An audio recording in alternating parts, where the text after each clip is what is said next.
So New Elam, everybody, welcome. That's the Hulkaminam way of saying welcome. I was trying to find the phrase for saying it's a good day to learn, but we realized as we were getting ready that we'd found the Hulkaminam way of saying it that is closer to the folks in Snuneymuxw in Nanaimo, and not the folks of this region. So we're always learning about these things. My name is Darlene Gage, and I'll be your host for this evening for this webinar on climate, culture, and land, cultivating community resilience through Indigenous approaches, with our very special guests, Solsameth and Salatia Maya Modeste from the Stqeeye Learning Society here on Salt Spring Island. We hope to end somewhere between 8:30 and 9 o'clock. Of course, you come and go as you please. You're all sovereign beings, so you can be with us in whatever, for however long works for you. We will be recording this event, and we will be posting it onto our YouTube channel in the coming weeks, and we'll be sending it out to everybody who has been here with us this evening. I'm very pleased to welcome you to tonight's event hosted by Transition Salt Spring. TSS is around 27 years old here on Salt Spring Island, and we've been working to make our community more resilient in the face of climate change. So we're doing that by acting together with the future in mind. That's our new motto. Natasha Kong, who's here with us this evening, came up with us to try to help us communicate how we're trying to work in our community. Thank you, everybody who showed up here tonight in support of the incredible work being undertaken by the Stqeeye Learning Society. All the proceeds from the registration are going straight to them and their fantastic work that we're going to hear a lot more about this evening. So we're hosting this Zoom event from the traditional and unceded territories of the Hulkaminam and Senchothan speaking Coast Salish peoples. I know that there's some people here from other areas, and so if you're calling in from other traditional territories, I would invite you now to acknowledge those territories by typing them into the chat so that we can see what other territories are being represented here this evening. That would be great. So land acknowledgements, as we're all experiencing them more and more these days in different settings. But we feel that they're about so much more than doing a standard protocol. We're always actually being encouraged by our Indigenous friends and colleagues to put our words into action. So tonight, you are all doing just that through your generous donations and your registration fee, which is going to the Stqeeye Learning Society. And by attending this webinar to learn more about the incredible work that they're doing and will continue to do with your help. So on behalf of everybody at Transition Salt Spring, I really want to say how grateful we are for the incredible stewardship of these lands that we all value so much by the original people of these lands who continue to this day to lead the way towards a better future for all of us. And they're here tonight generously sharing their knowledge and ancestral wisdom with us settlers, even though I have to say we've given them many reasons not to see us as allies. So the generosity is authentic and true. I truly believe that some of our best hopes for surviving and thriving in the challenging times ahead lie with the adoption and the understanding of Indigenous ways of knowing and being. And part of that work involves true reconciliation and justice for the harms of colonization. By trying to undo these harms and learning to live in more harmony with the earth and with each other, we're all learning to live in different ways, and hopefully one that leads to a lighter impact on the earth and a more harmonious way of being together and living together. That's my actual belief is in terms of emergency preparedness. Our real emergency preparedness is each other and our connections with each other. It's going to be my neighbors and me that help each other when times get rough.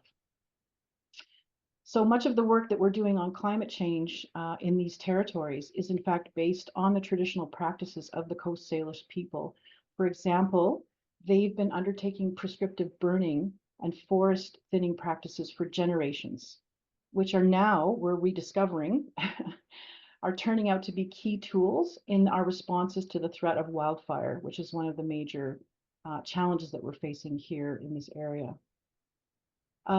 Indigenous people also know very deeply how to sustain diverse food sources from the lands specifically here. And that is becoming more and more important as we face increasing disruptions to our food systems and supplies.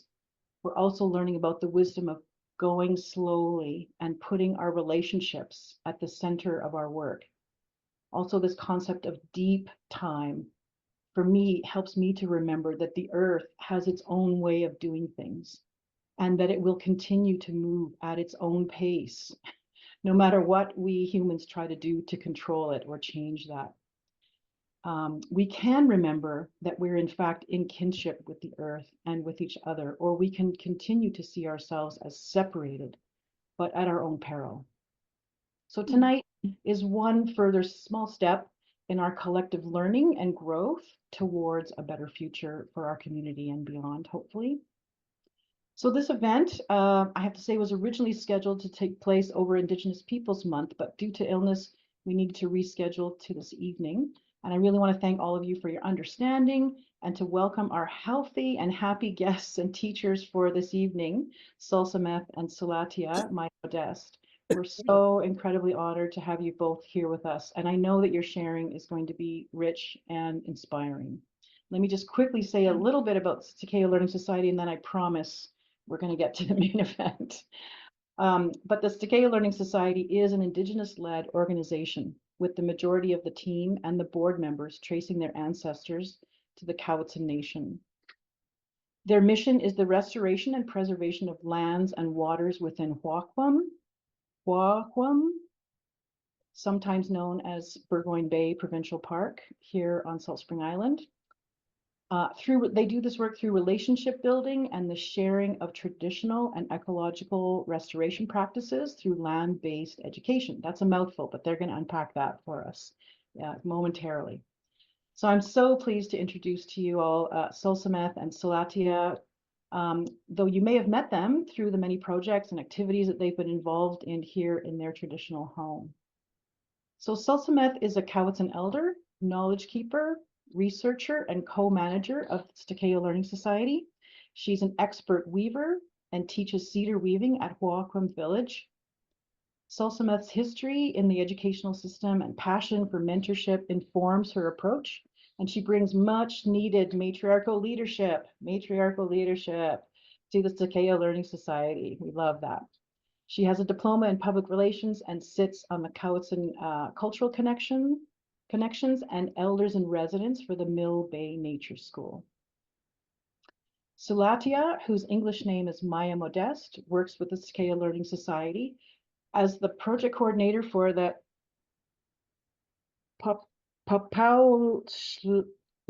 Nope, help me, Maya, help me.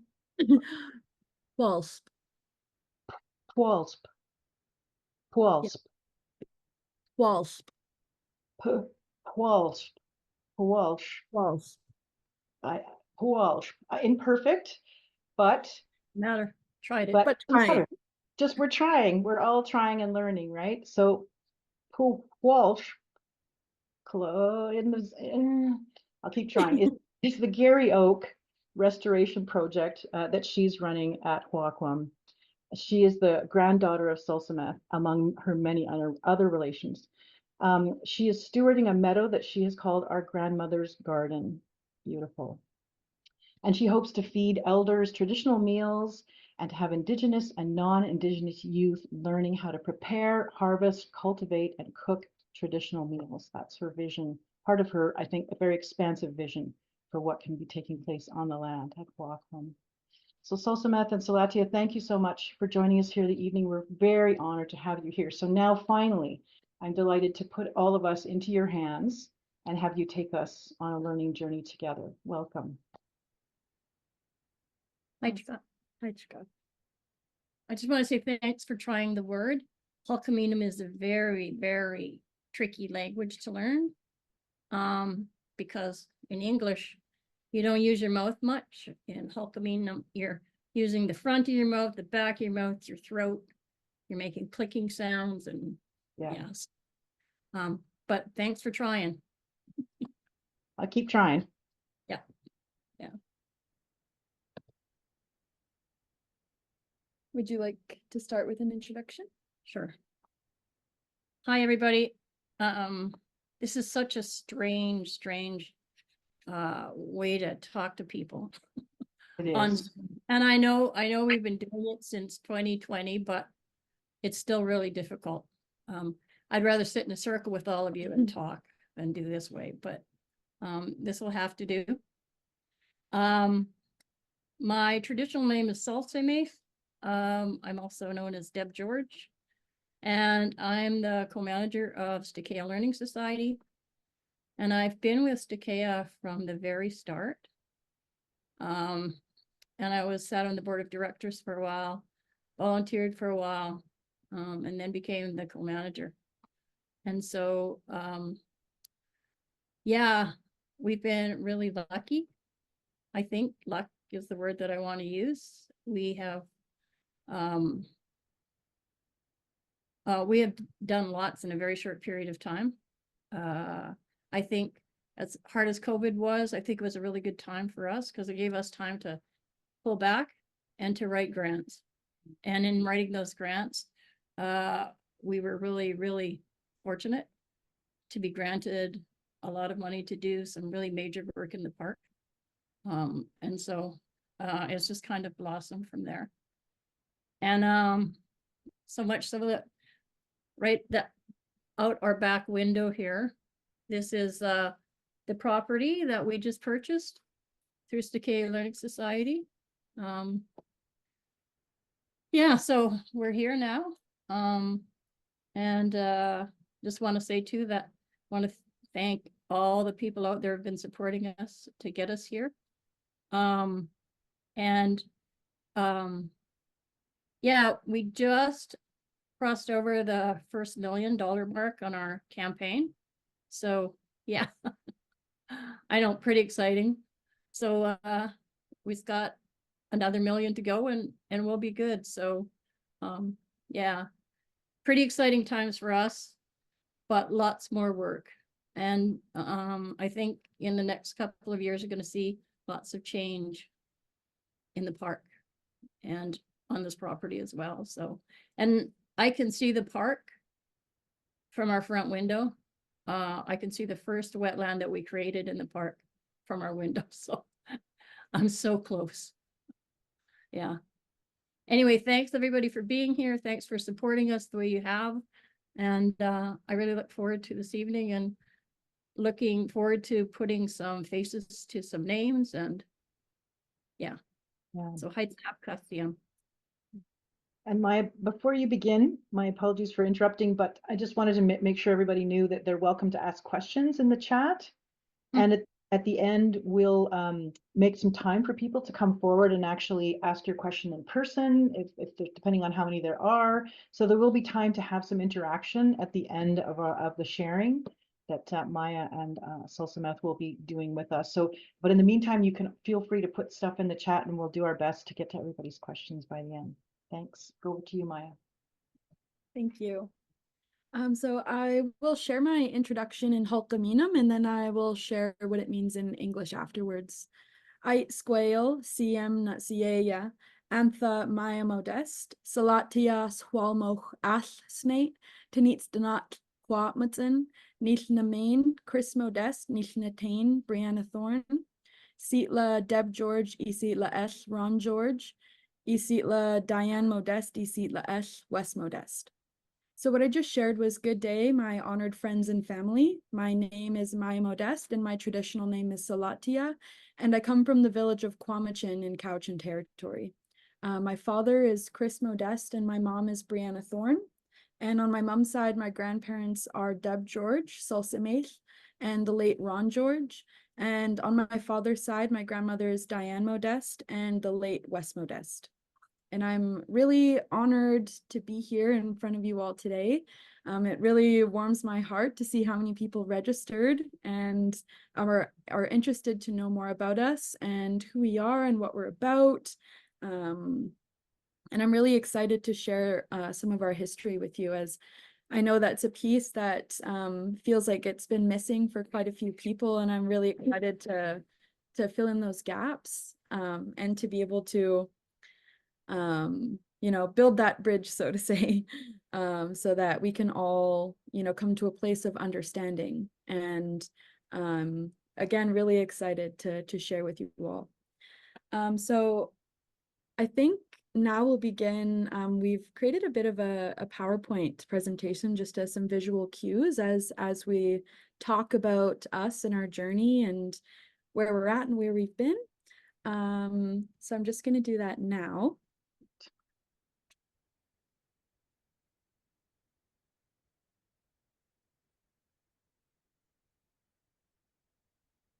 All right.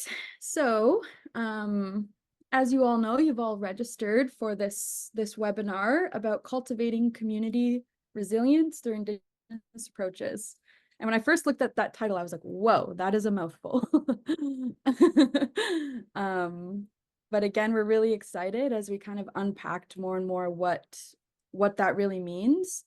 So I just wanted to also acknowledge that the artwork that you're seeing up on the screen is done by Charlene Johnny, who is a local Quw'utsun young woman, and she's actually just recently done a lot of really amazing work with Purdy's, Chocolate, and Fial Rankin, and quite a few other big brands. So she's a really up and coming artist. So if you have any art needs, Indigenous art needs, please take a picture of her name and her if you'd like to get in touch with her. I think the Salt Library mural, the Salt Spring Library mural is her.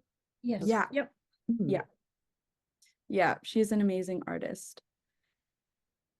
All right, so like I said, when I first looked at that title there, I thought, okay, what is community resilience, and what does that mean in terms of how we could help and how we could share some of our knowledge. So when I thought about this, it's being prepared, adapting to changes, and recovering from disruptions. That is truly the definition of community resilience. And so I got to thinking, who better, I guess, to share with you than people as First Nations people. You'll hear quite a few of us say that we do live in a post-apocalyptic world, that our world has already turned over. And we're living in this ecosystem that is completely different from what our ancestors lived.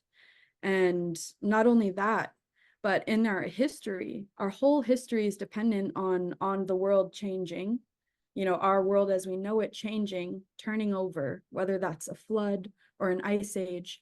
It's all shared in our stories and in our history. What's also shared is how we recover from that, how we remained resilient, and how we continued on as a people through these really big life changes. So what you see before you is a timeline. And we always hear this term since time immemorial, since time itself, since the beginning of time. And a lot of our oral history states that we come from the stars, that we come from space in a way. And in our history, we had men who fell from the sky, and they fell on the biggest mountains in Quw'utsun. And the first man, which is the where I started our timeline, the first man, Xwaaqw'um, falls from the sky. And so he landed on what we call Xwaaqw'um, which is Mount Prevost in Quw'utsun, if you're familiar with that mountain. So that was where the first man fell from the sky. And his job, as Creator told him, was you have to get to know the land, you have to get to know the water, you must greet all the water that you see, that you come to. You must bathe in it, you must talk to it and get to know it. You must walk all the way up, walk all the mountains, and really get to know the land. And that was our first people's job, was to create that relationship with the land, to start a relationship with the land. So that's where I began our timeline. The first man falls from the sky. And following that, we had one of our biggest, I guess natural disasters in our history, and that was the flood. We call it the Great Flood, and it's common in almost every single culture. They talk about this, and it existed in ours as well. So when I think about preparedness, you know, I think about the flood. And in our history, we had Smukwa, which came, or Smayakwa, which is ladybug. And it came to Sialetza, and he said, you know, there's going to be a lot of rain coming, and the water is going to rise way too fast, and it's going to be scary. So what I want you to do is find the biggest cedar tree that you've ever seen, the biggest cedar tree in your territory. And you're going to carve the biggest canoe you've ever seen. And you'll know when it's the right size. You'll know when it's where it needs to be. And so he did that. He went out and he found the biggest cedar tree he could find, and he started carving the biggest canoe he had ever seen. And so the second brother who fell from the sky, Stqeeye, he was also given a message, but it was not from anything in particular, but he heard it in his head that you have to start making a cedar rope, the longest cedar rope you've ever seen, and you'll know when to stop. But you keep going and you keep going. You make that cedar rope until it's as long as your eyes can see, and you bring it up to Xwaaqw'um. And so these two brothers, they work together, and one prepared the canoe and one prepared the rope without ever knowing that they received a similar message. And so they went to Xwaaqw'um, and there, as the water was rising and they retreated to Xwaaqw'um, they anchored the canoe at the top of a boulder with that rope and with the canoe.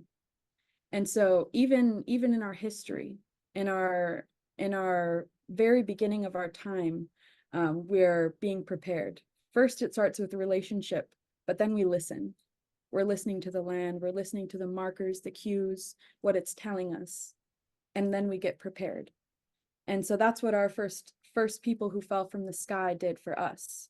They were prepared, and they knew how to take care of the people. And so following the flood, that's when the first Quw'utsuns kind of emerged. And so I included that on the timeline as well. So this is as early as the first man, when our population began. So I've also included in the timeline that the oldest artifact found in Quw'utsun, this was found in 2011, is 12,000 years old.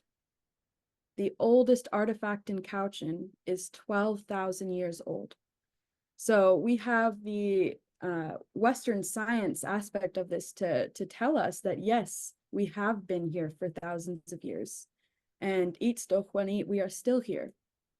A couple thousand years later, in my research, I've learned that camas, one of our staple foods, 8,500 years ago, camas cultivation practices were perfected.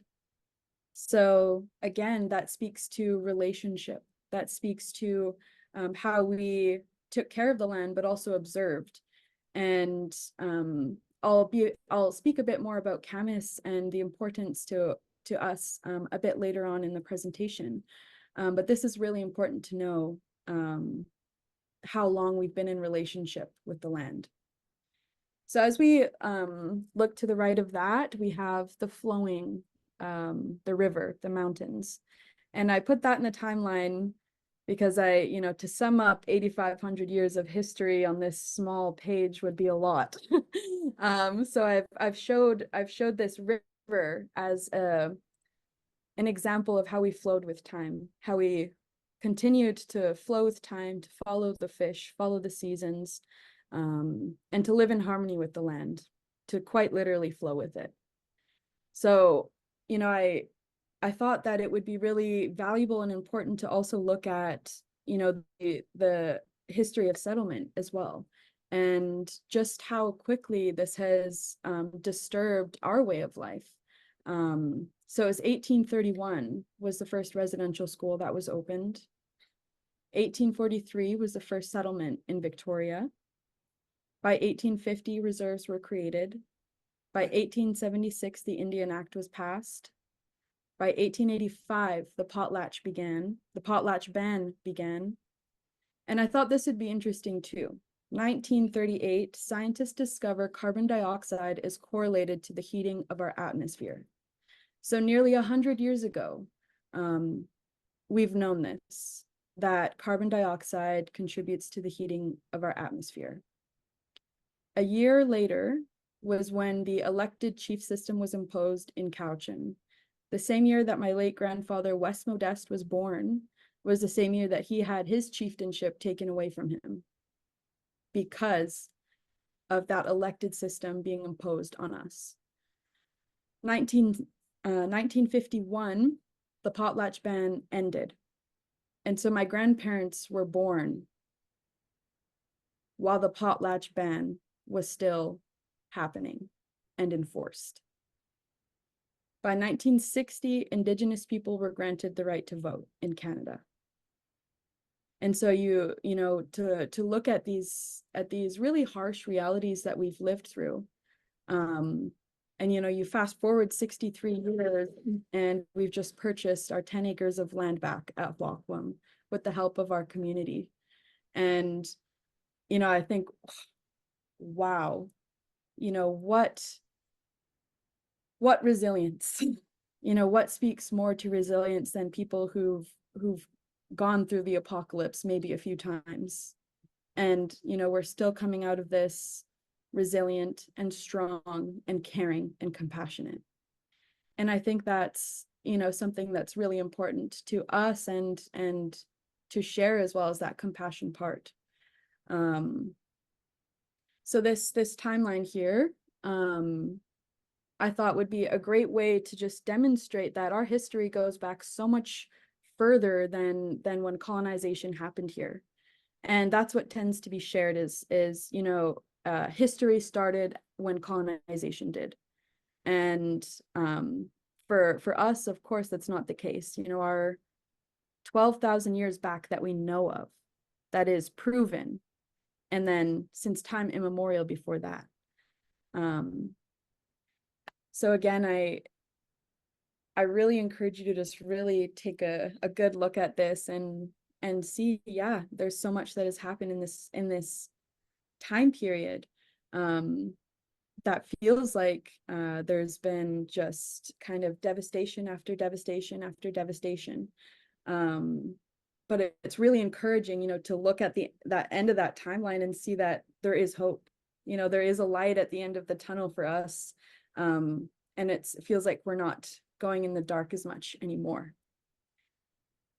So, Stqeeye, we are still here. Our history as Quw'utsun is as old as time itself. We have been in relationship with the land for thousands of years, 600 generations that we know of, and we intend to sustain that relationship for the next 600 generations. To me, it is truly a testament to how we lived in harmony with the land when surveyors got here and truly believed this was no man's land. I always recognize the timeline of events because I believe it's important to look at the evidence provided. It is clear that the methodologies of First Nations in land conservation are far superior for the sustainability of the land than the practices of the Western world. So, how do we all work together to create resilience as we navigate our changing climate? So we'd like to just share a bit about ourselves in STAH-KAY-AH Learning Society. Now that you've got just a tiny snippet of our history as people. So with STAH-KAY-AH Learning Society, it actually began with a dream of returning home from the family that descends from Xwaaqw'um, a family who for the last 150 years has intentionally been excluded from their village.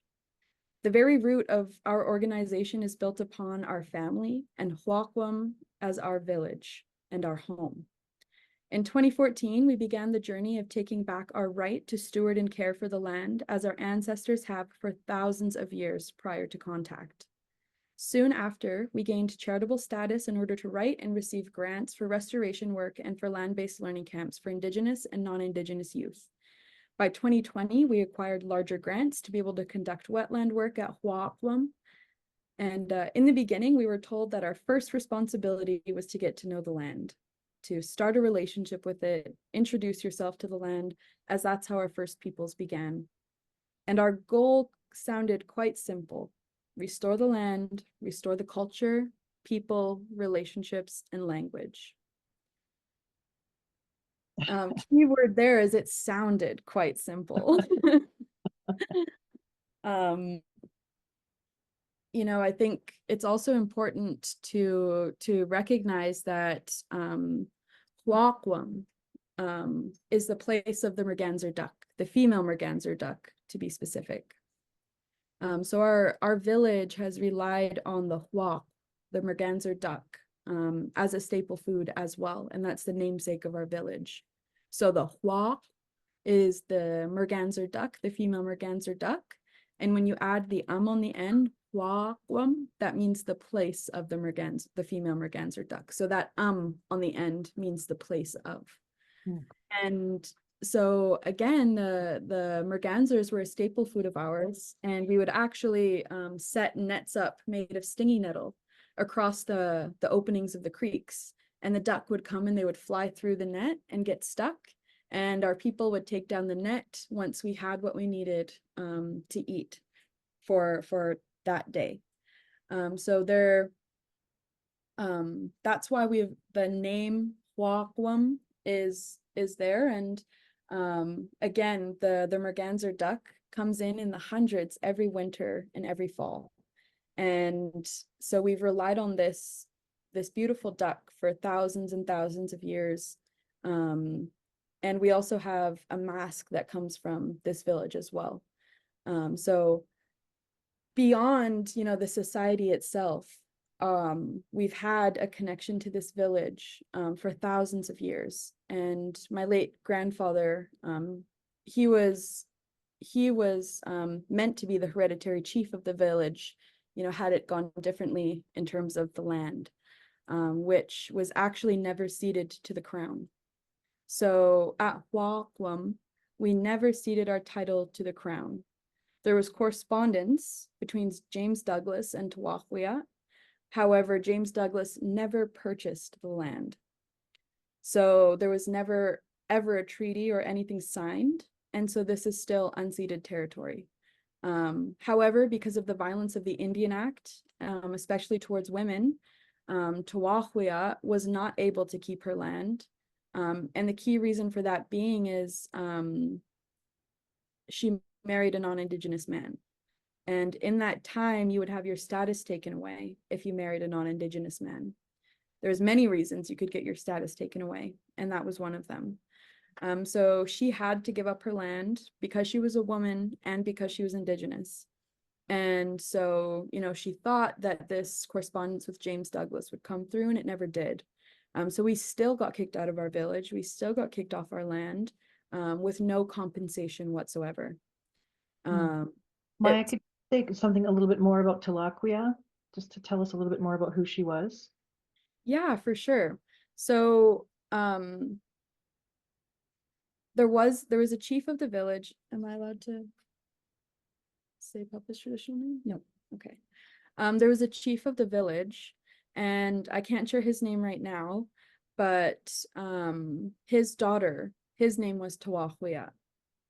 And so she was the daughter of the chief of the village, and therefore once he passed on, he gave the village to his daughter to look after. Because again, you know, we didn't see the distinction of man versus woman when it came to land ownership. It went to your children and whoever was most responsible for the land. And so he wanted to give his land to Xwaaqw'um. And again, she married a non-Indigenous man. So to me, it's a sad story. You know, it is really sad because it talks about, like, not only the violence of the Indian Act, but, you know, the no compensation ever given, therefore the land is unceded. And yet that's really hardly recognized.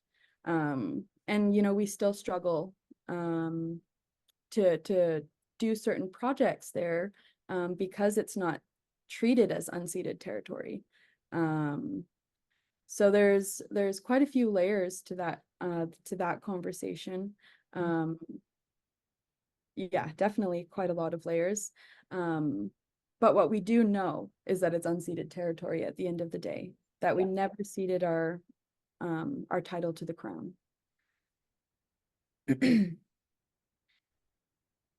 And so some of the key teachings that guide our work that we follow, we wanted to share here. And people, you know, have asked us quite a lot, you know, what makes you really an Indigenous society? Or, you know, how are you guys different in any way? And I think that what really makes us different is the fact that we incorporate our Quw'utsun's sacred laws into our work. And so I'll share a few today, but this is just kind of the tip of the iceberg, so to say, of what we follow. And in our work, again, we try and implement the laws of Quw'utsun into our work, which can be hard because, you know, in general, it's hard to work under a colonial structure. So we're trying to kind of break that down into pieces and crumble it and have our teachings guide the work, and have our policies reflect our teachings as well. So a lot of these teachings we actually do have written into our policies, and things like that. So mak T'Xwaaqw'um o Eles T'Xwali. Family is the heart of life. Our core teaching is that family comes first. We do the work we do with 7 generations in mind, both ahead of us and behind us. We understand we heal the past as we heal the present, and work towards a future where our future generations can harvest from our territory, have a relationship with the land, and continue our culture and traditions long after we are gone. This is an instruction for survival. Everything we do is guided by our elders and family. So this teaching is the most important to us. And I feel like a few organizations that have worked with us will understand that this is our core teaching, because we do make it known that our family is important, and to support our family in need is incredibly important. And also bringing in, so our board is made up of 11 members, and I think about, what would you say, 95%? Comes from the family from this village, so have direct relations to the village. And so when we conduct our work, it is guided by our family and by the descendants of the village.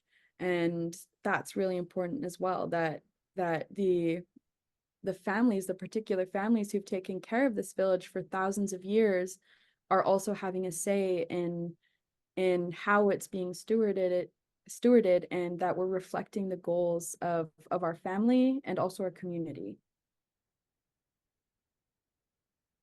Yeah, it's good. CM STOH. So this teaching, respect. Respect your elders, respect the teachings, respect the land, respect yourself. And so I think that, you know, this is another important one, because it really encapsulates a lot. I think I would say this is a close second to our core teachings, is respect.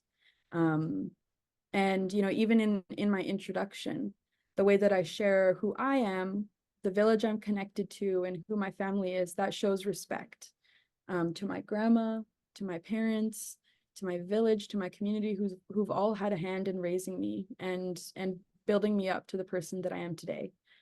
So even offering respect in the acknowledgement of who has uplifted you, and, you know, if that's your family, recognizing them, and respecting the teachings, is extremely important. And again, we wouldn't be who we are or where we're at without the teachings that we've been given.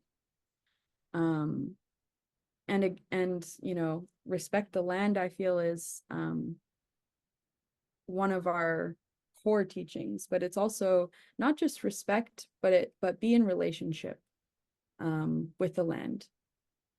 practice reciprocity with the land. Those are also ways of showing respect. And when you respect your environment, when you respect the land, you are respecting yourself. Because it's also a teaching of ours that everything is interconnected. You know, so if we're disrespecting this one aspect, it's almost like we're disrespecting it all.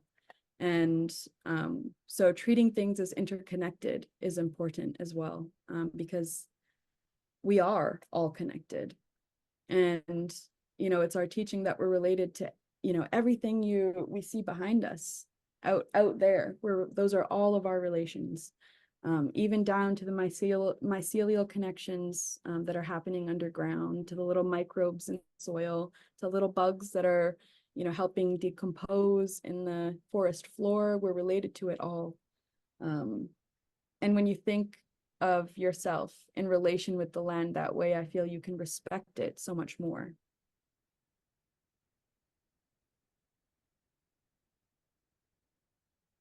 And our absolute favorite and important teaching, Xwaaqw'um, working together with one mind, one heart, one spirit. And this is one that my late papa, you know, really, really shared with me almost every day, I feel. You know, I would come with something that was weighing on my mind and saying, well, you know, this work kind of feels lonely, and I feel sometimes that we're the only ones doing it, or, you know, that we need help. And, you know, he would just share Xwaaqw'um. You know, we have to work together with one mind, one heart, one spirit. How are you going to do that? How can we do that? So he really got me thinking, you know, what does working together even look like? What does one mind, one heart, one spirit look like? It's so hard to fathom, especially in this world that I feel actually relies on us kind of being isolated in a few ways. And the lack of connection that we've had with each other, especially over the last couple of years. It's so important, especially when we talk about climate change, to work together. And for us, you know, working together with one mind, one heart, one spirit, also kind of looks like two-eyed seeing. But for us, we hope to have the Indigenous lens at the forefront, and the respect coming in after that, with respecting our teachings and the way that we steward the land.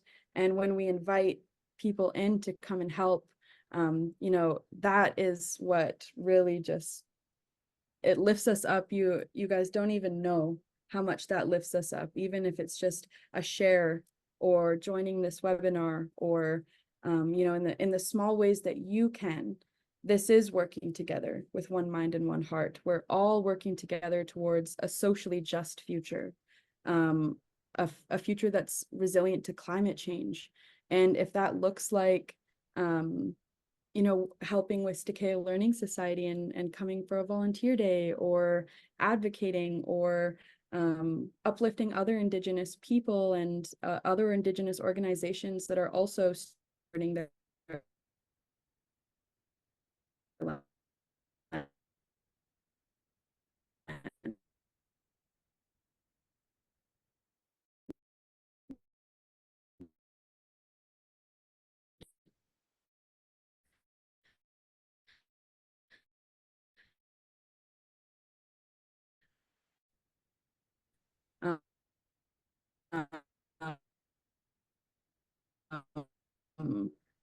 I believe uplift one another. And as our people have been here for thousands of years practicing this, or really perfecting a cultivation practice, a stewarding practice. And it was every part of our ecosystem that we took care of. There was cultivation in Camas, there was cultivation in the forest, there was very technologically advanced fishing with weirs, and everybody had to work together to do that. And that's how our communities could exist and operate all together. Everybody had a gift, everybody contributed in their own way. And you know, I think of that village structure, that everybody has a gift. And that's how I see this work that we're all taking on together. We all have a gift and we can all do something in our own way and work together towards, you know, a future that we all want to see. And for us at STAH-KAY-AH, that's a future that's socially just and culturally relevant and safe and resilient to climate change. And you know, I always think of the canoe, you know, we all have to paddle together and we all have to work together towards this. So that being said, I'm really grateful that you're all here. And I'd like us all to just practice nuts amat squallowing. Nuts amat squallowing. Not so much swallow, swallow. Not so much swallowing. Nuts Yeah. amat squallowing. Beautiful. Not so much swallowing. I want to hear you all making lots of mistakes and trying again. So you can turn on your, unmute yourselves and share if you'd like. Not Not so much swallowing. Not so much Swallowing. Not so much swallowing. Swallowing. Not so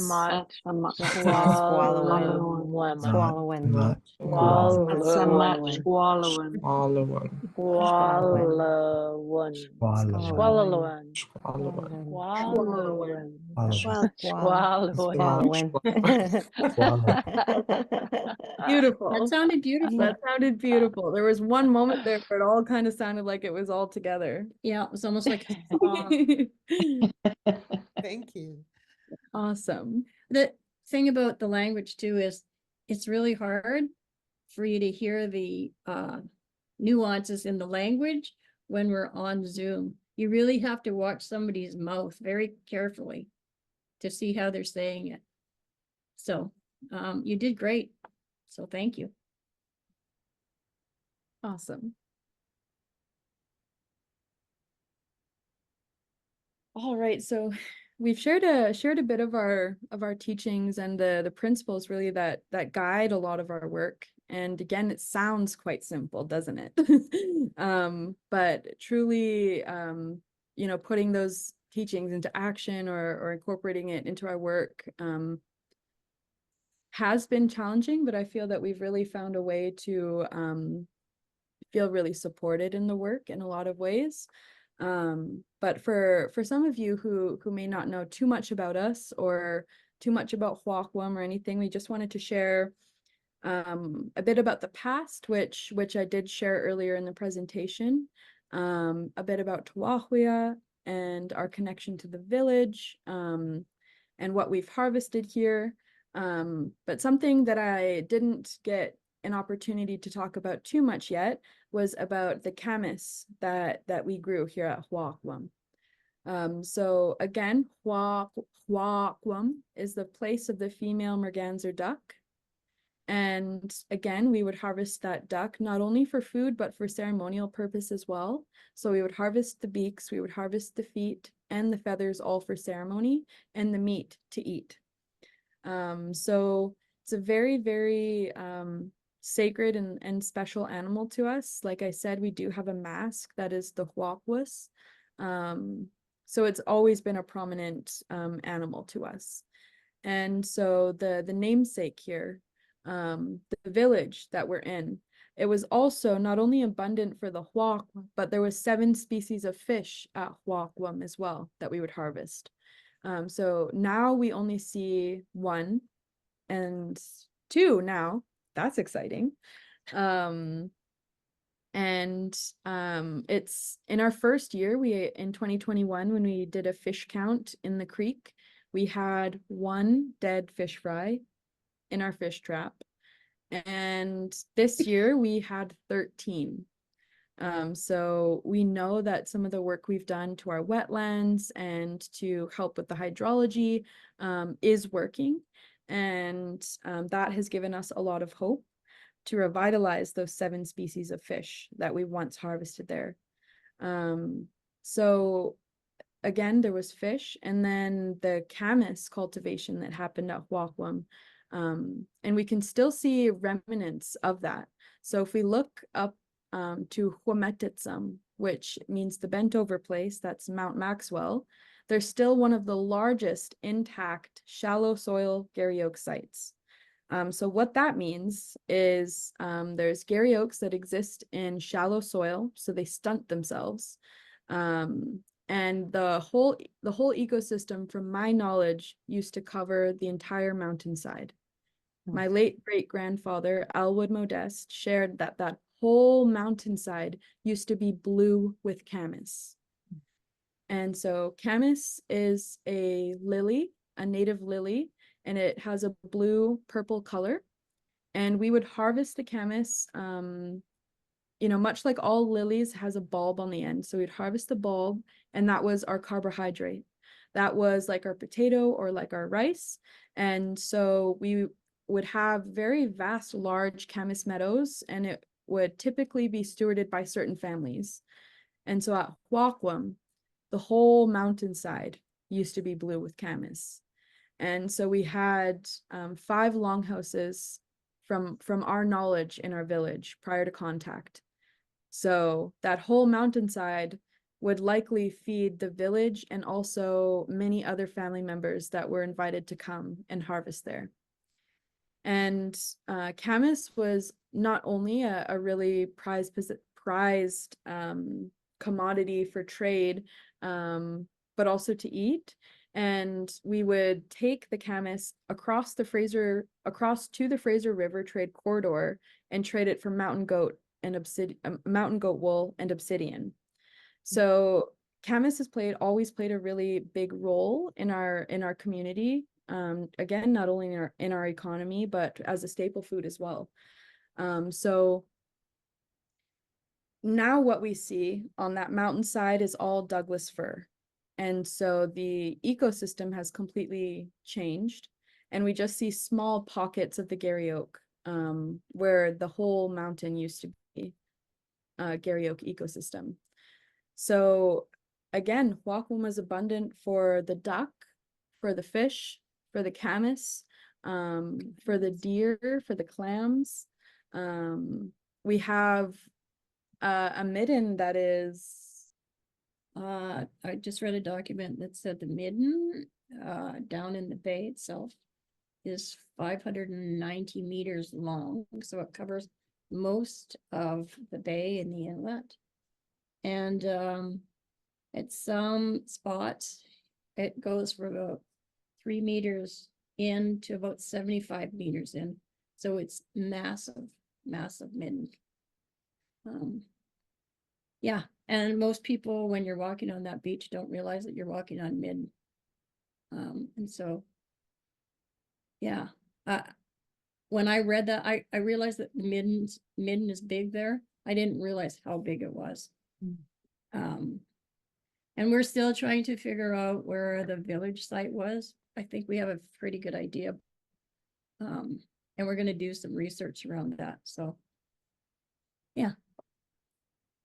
Anyway, it's a fascinating spot.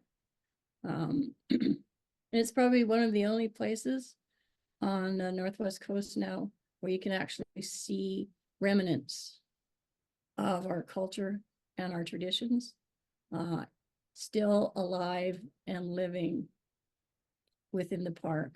And for us, that's such a gift, because most of the places where we live, they've been overtaken by cities and development and marinas. And so this one little gem we get to steward, and it's so important to us.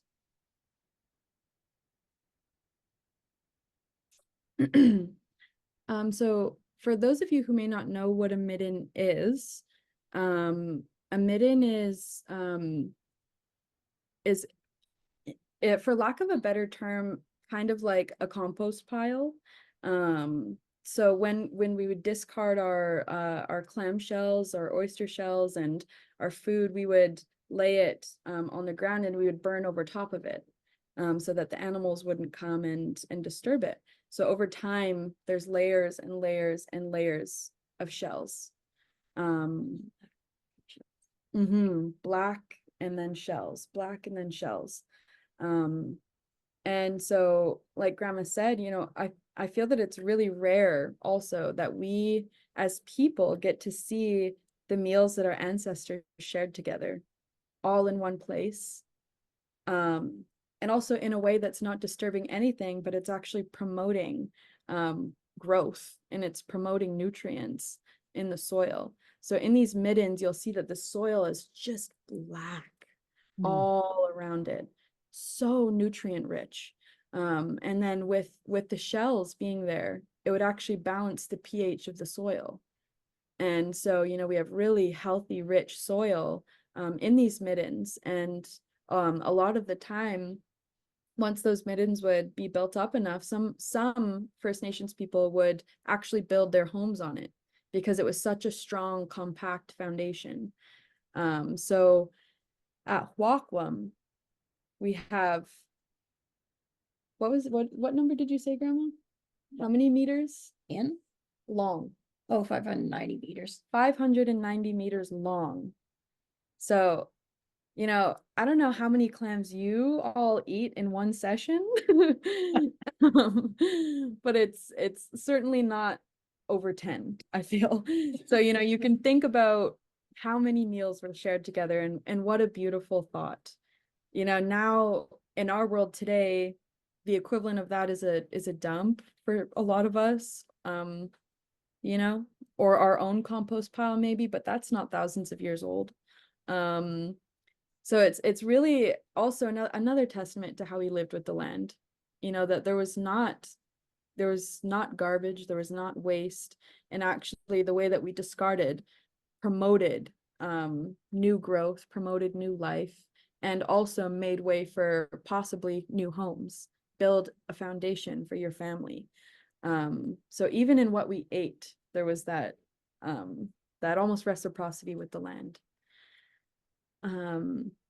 And so, was there anything else you'd like to share about the past at Xwaaqw'um? I guess that people that don't live here probably don't know, but also within the park boundaries, we have burial caves, really important to us, but they've been looted.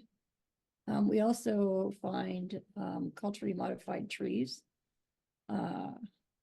So on the north or the south side of the valley, there's lots of big old growth trees in there, and some are culturally modified. So yeah, somebody's either been stripping bark or they've taken a slab out of the tree, but the tree's still standing and living. Yeah, and fascinating for us. We'd love to do some core samples of the middens to get and do some carbon dating. We are, you know, some baseline figures about how long have we been here, how long have we been actively using this site, and another question we have is, what used to be abundant here? What did we eat? That's always fascinating, and we are of the belief that it exists. If it existed there before, it could exist there again. So what do we need to do in order to bring that back to life? So we have lots of dreams, but to be able to stand in or work in a place where your history lives all around you is the most nurturing, and it gives us strength every day to continue the work. Because I often feel like the elders are watching over us from above. Yeah. So, yeah, and sometimes you can even hear them. So, yeah. Speaking of that, that just brought a story to mind. Of when I first started as the Garry Oak Restoration Coordinator at STAH-KAY-AH Learning Society, I remember it was around October or February, I can't remember, but I reached out to one of my mentors and I asked, is now a good time to harvest Garry Oak acorns? I really want to grow my own from seed, you know, from the start to finish kind of thing, and plant it in the garden. And she told me, you know, you're not going to find a lot right now. Most of, you know, at this time of year, most of the Garry Oaks acorns that have fallen have been eaten through, or they've already taken root, or they've just gone bad. And so I was like, okay, you know, I'm still going to try though. So I still went out and I went on a walk up Mount Maxwell, or Quw'utsun. And I remember like scouring the ground the whole time as we were walking. And I was just like, okay, I really don't think I'm going to find anything, because she was right? All of them had holes in them. All of them were rotten or had already taken root, and were happy where they were. So I said, okay. And I kept walking.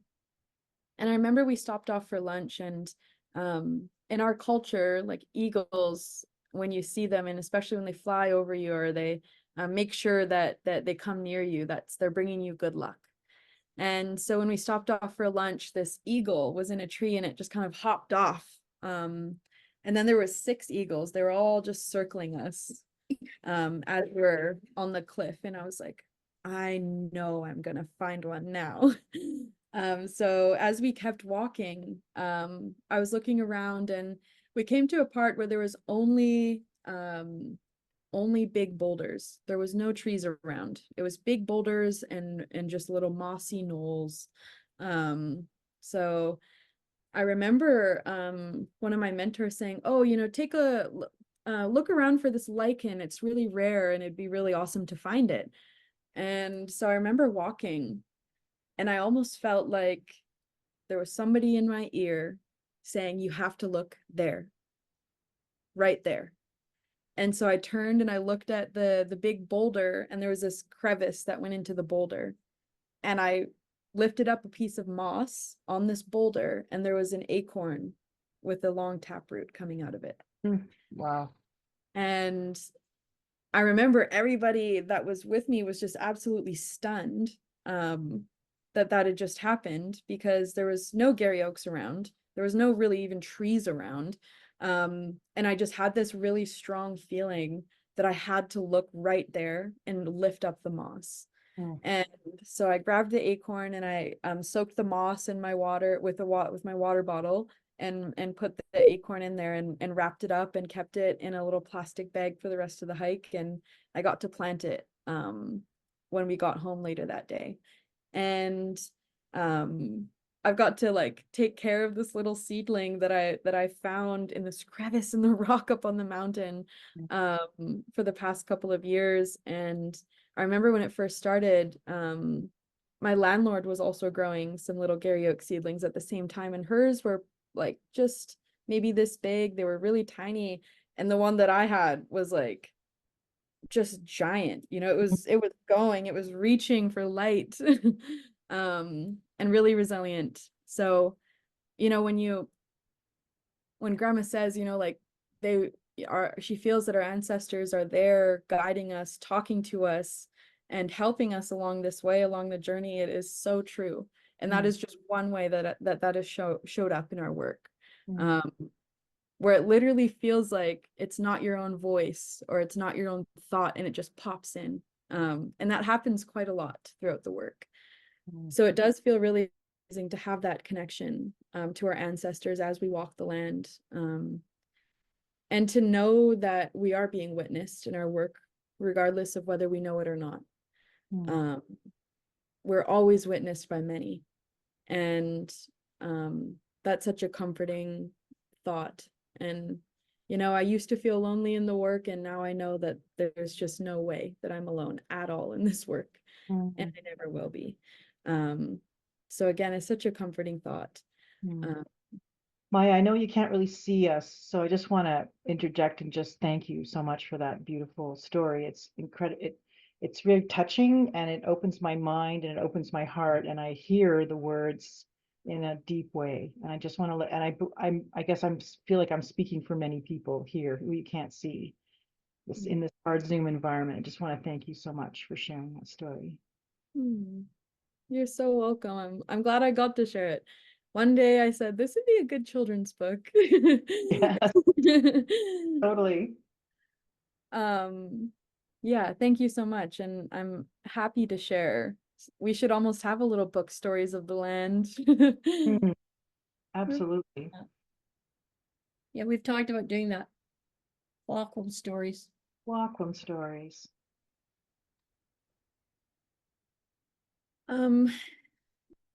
Yeah, so I feel that that brings us up to present time, where we are now. So I have some pictures for us all to look at. And I'll kind of explain each one and what we're doing and what we're looking at. So I'll start from the top left. Here I am with Tai, who is my fiance and also works with Stqeeye Learning Society. He is our water monitoring technician, and he comes to help me in my garden a lot. But in this picture, Tai and I are in our grandmother's garden and we're doing some weeding. And this is actually quite a few years ago, so this looks a lot different now.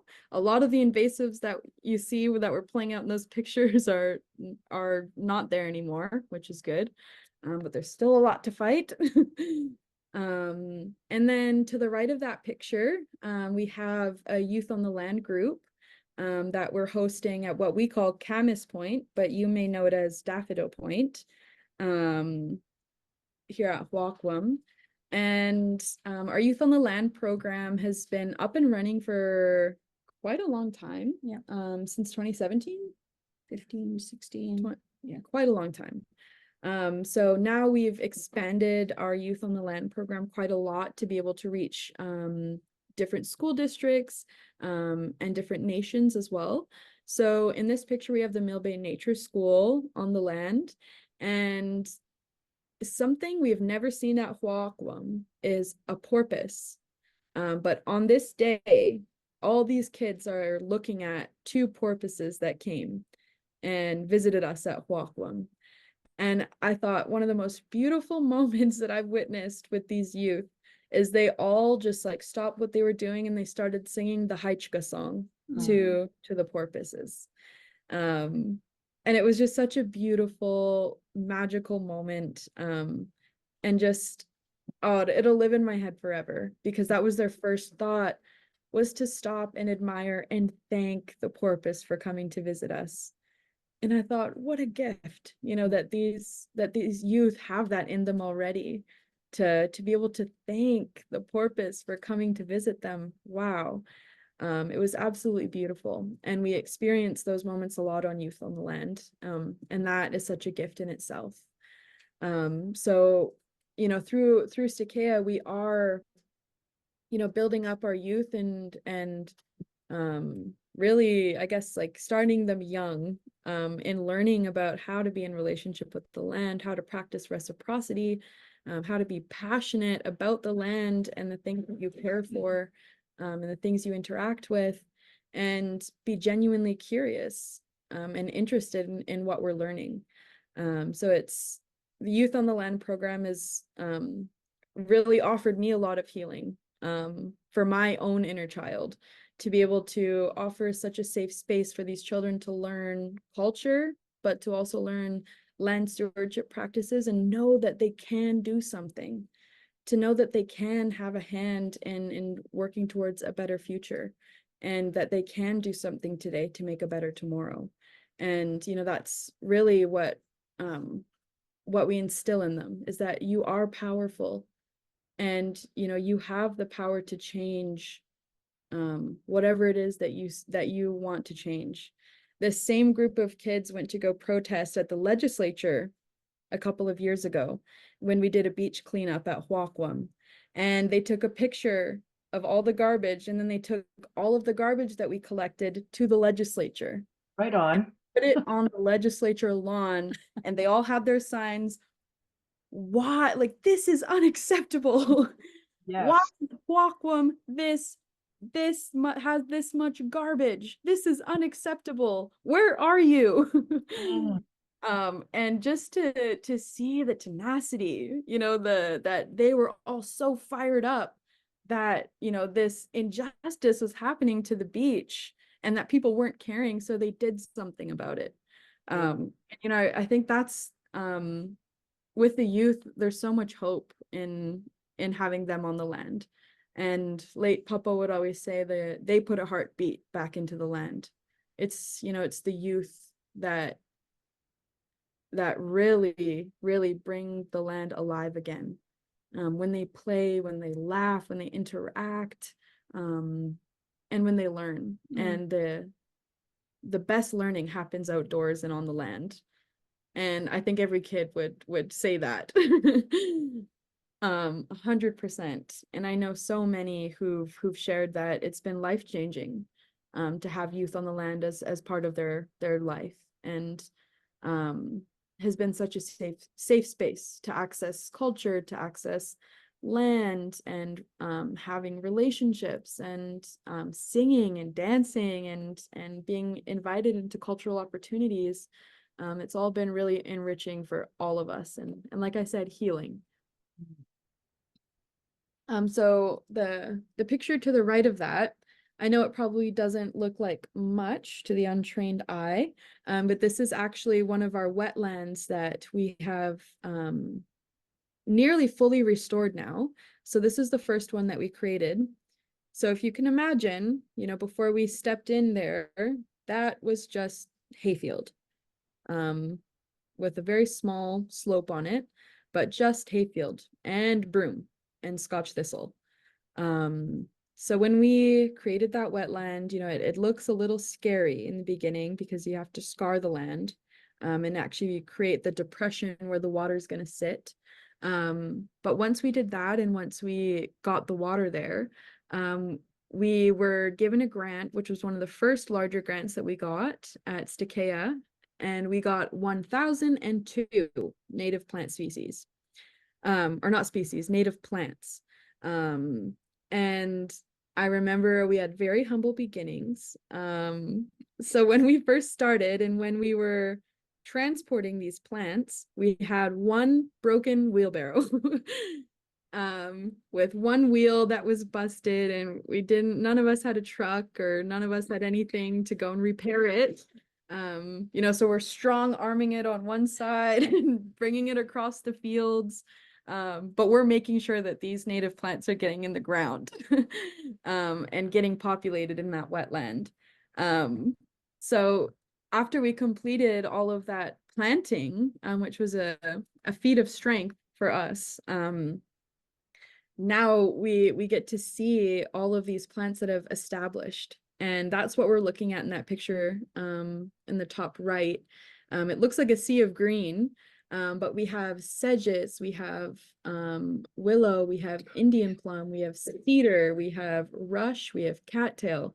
There's so many different species that we got to plant in the wetland. And for Grandma and for me, very exciting that there's more and more grasses coming in as volunteers that we're able to weave with, that we traditionally used to weave with. So the wetland is not only creating habitat, but it's also creating an opportunity for us to be able to access culture and to harvest the plants that we used to harvest for our hat making.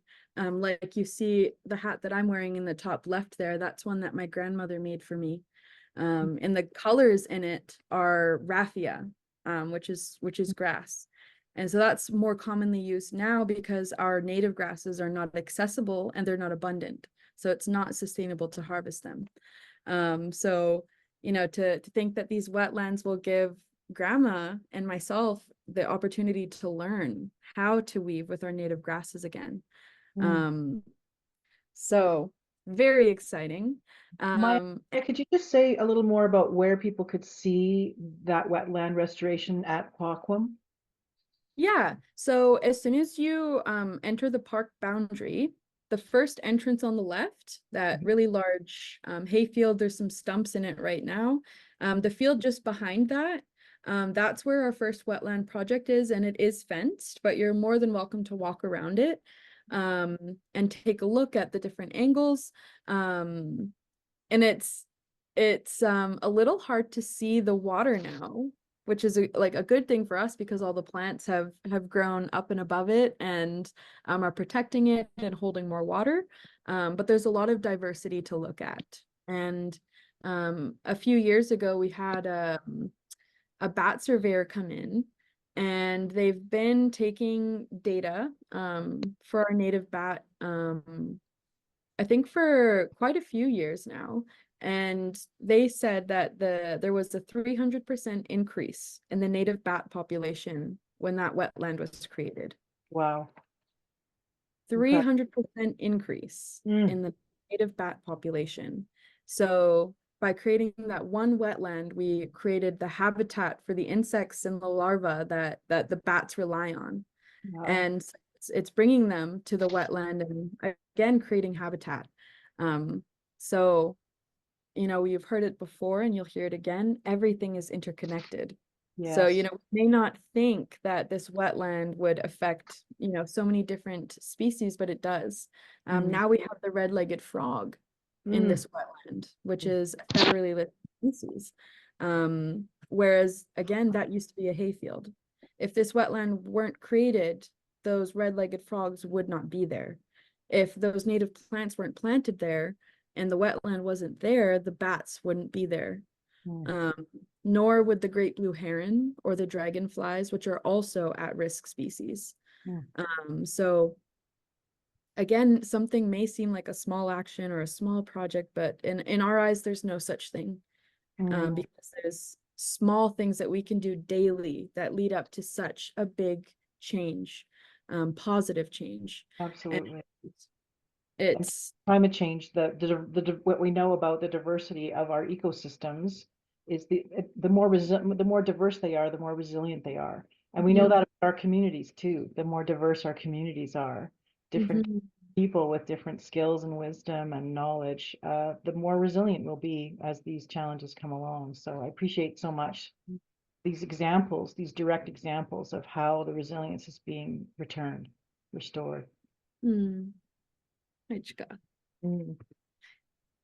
And you know, I think the picture here of Rachel, as some of you may know on the bottom left, is kind of like a good example of how, you know, we work with Western science and also our own teachings.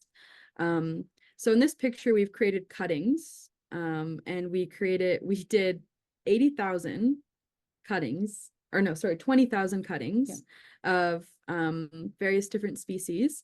And we used rooting hormone on all of them just so that the success rate was high. So this is one of the ways that we've been able to grow some of our own native plants.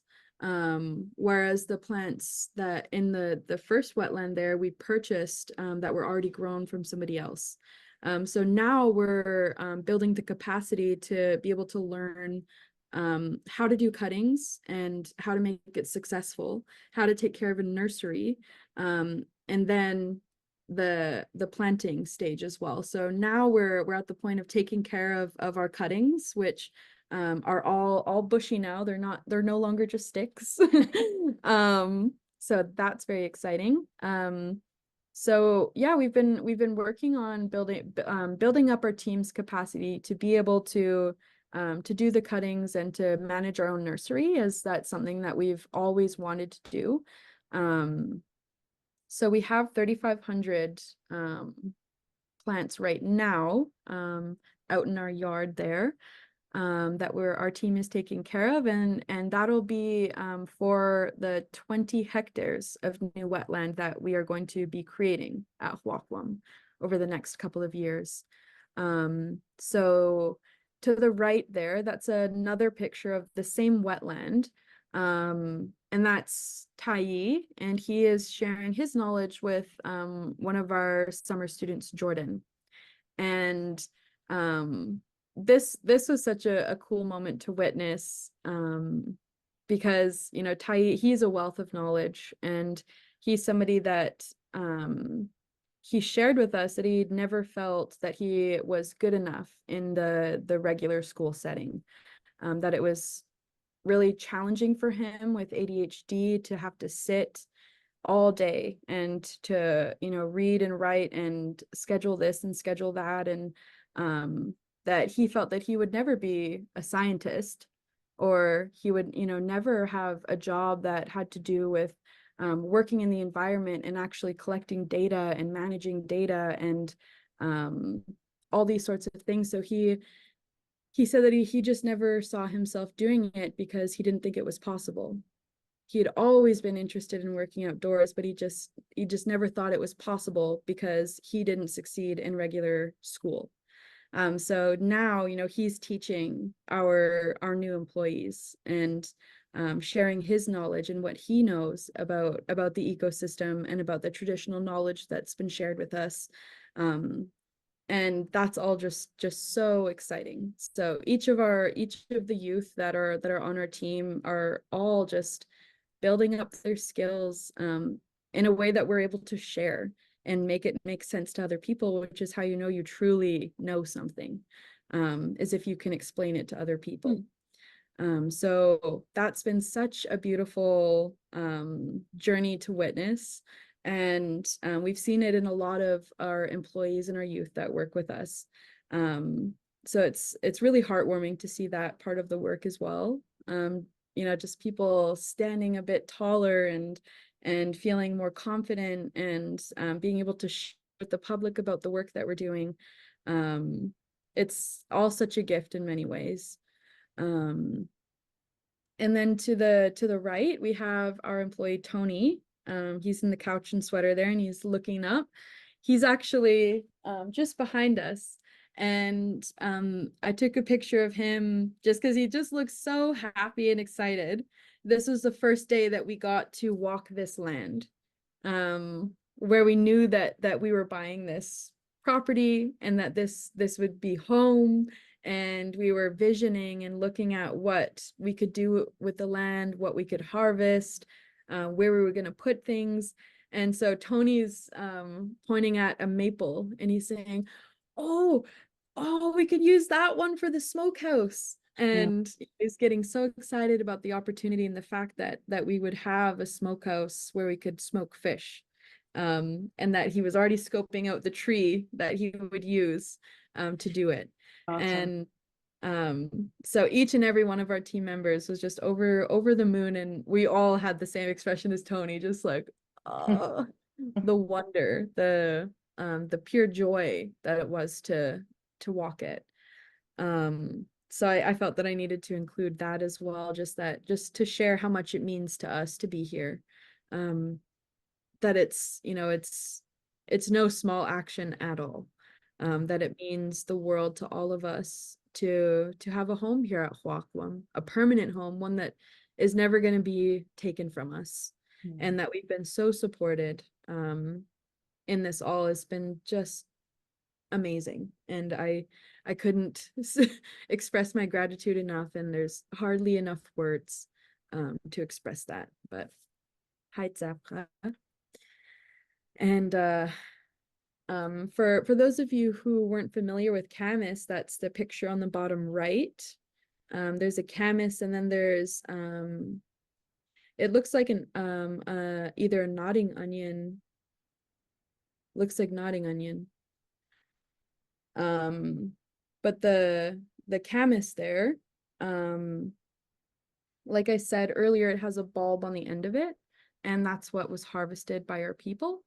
But something I also wanted to share, another story of resilience, if you will, that one of the most beautiful things that I've learned about camas is that we co-evolved with a butterfly called the island large marble, which some of you may have heard, but it's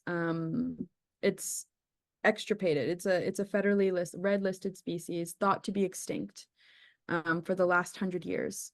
And so this butterfly was found on the San Juan Islands, and they, you know, to put in, it's not too far, even though it is across the border, it's not too far from us. And Garry Oak ecosystem is still over there, even though there's a big red line on paper. So this butterfly we co-evolved with, in the way that the women that dug the camas, they would dig the camas bulb and leave the hole open. They wouldn't fill it back in. They wouldn't cover it up. They would leave the hole open because they knew that this butterfly would come in and lay its larva in the hole. And then that butterfly would pollinate the flowers and take care of the camas meadow. And so this was a common practice in camas meadows, to leave that hole open for the butterfly.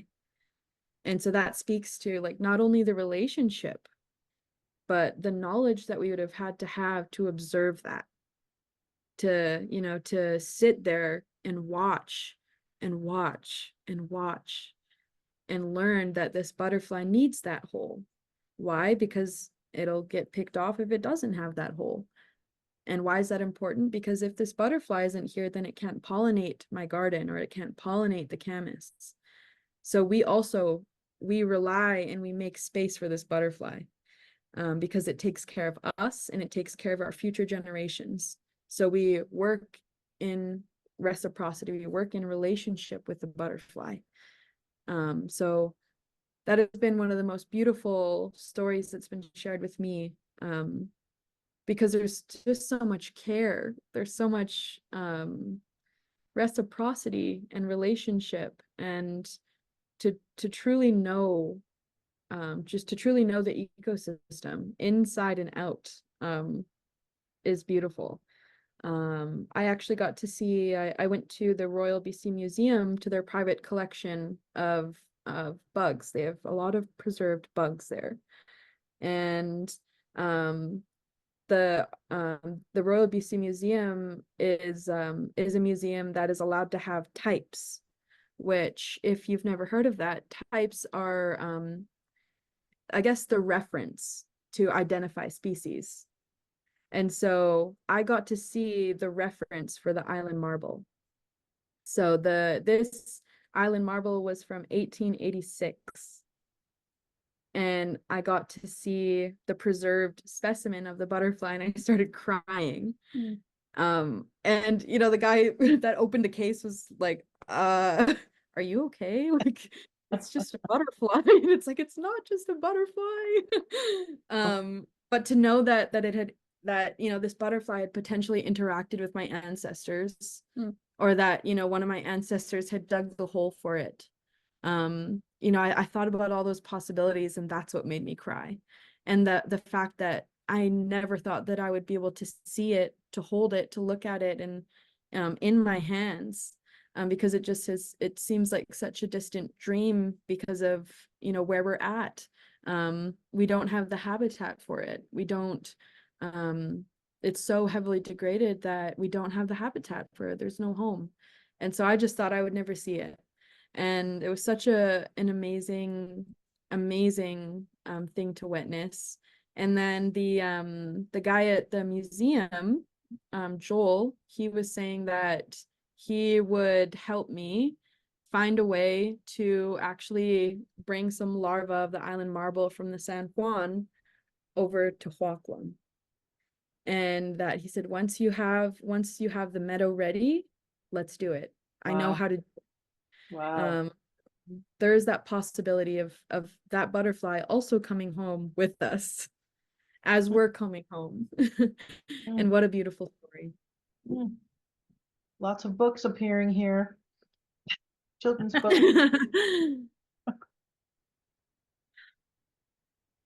Yeah. So I just wanted to express a very deep gratitude to you all for joining.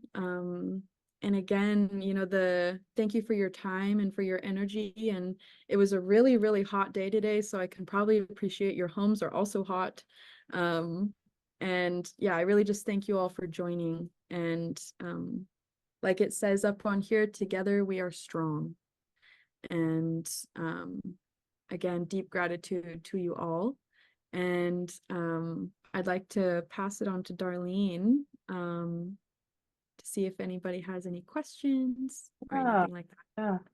Yeah. Salatya and Sosamet, that was incredible. I just felt like I went on a journey, a storytelling journey with you. And I know it's not the best to not be able to see all of our faces and be sitting with you in this as you're doing this sharing, but I promise you that we were with you. And I'm going to invite you to stop sharing your screen so that we can see each other and invite folks to come forward with some questions. Natasha, did you have, would you like to call someone forward to ask a question? Yes, I'm wondering if Robin, I see, had a question, a beautiful question about growing technique and harvesting of camas. And she was curious. I was wondering, Robin, if you'd like to ask your question about the growing and harvesting technique. Yes, that was my question. When you told the story of how many people would come and harvest and invited to come and harvest, and I just wonder, and then even leaving the hole for the, how did the camas return to the hole to grow again? Yeah, that's a really good question. So camas, we would move bulbs around. So when camas actually starts to really populate, it happens really fast in a lot of ways. Like the seeds are really efficient at spreading. So that's one part of it. We would move bulbs around. There's really, really abundant seed. The seed pods themselves have 3 chambers, and they're all filled with camas seeds. And they have many seed heads coming off of them, many pods coming off of them. So they are really efficient at producing seeds. And again, we would move bulbs around. When one area was getting really densely crowded, we would move the bulbs to space them out to make sure they all have space to grow. But also there's the practice of not taking more than you need. So certain families would steward certain meadows, and there were only like a few that were open to all people.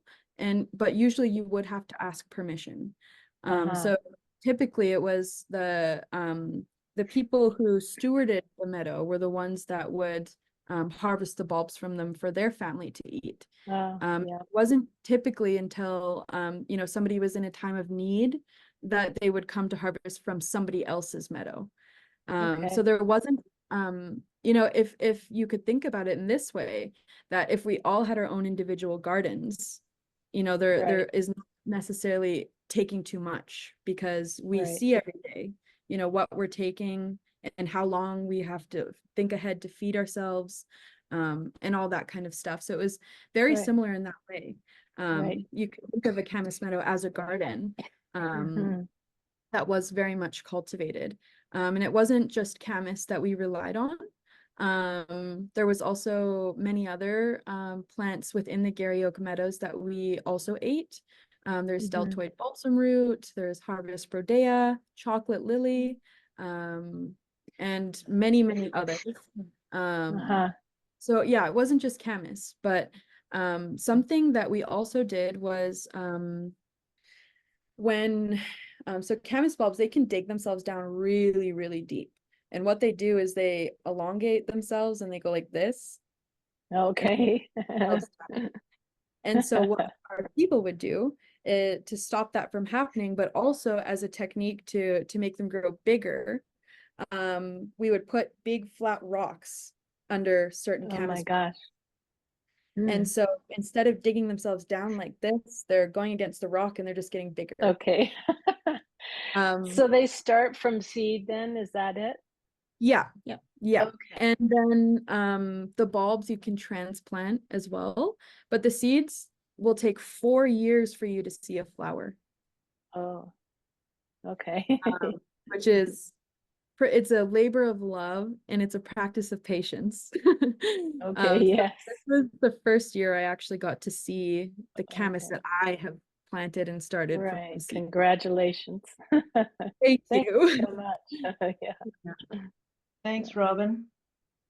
Natasha, anyone else? I'm wanting to know if Eartha would like to ask her question about Garry Oak camas. There was a question from Eartha, I believe.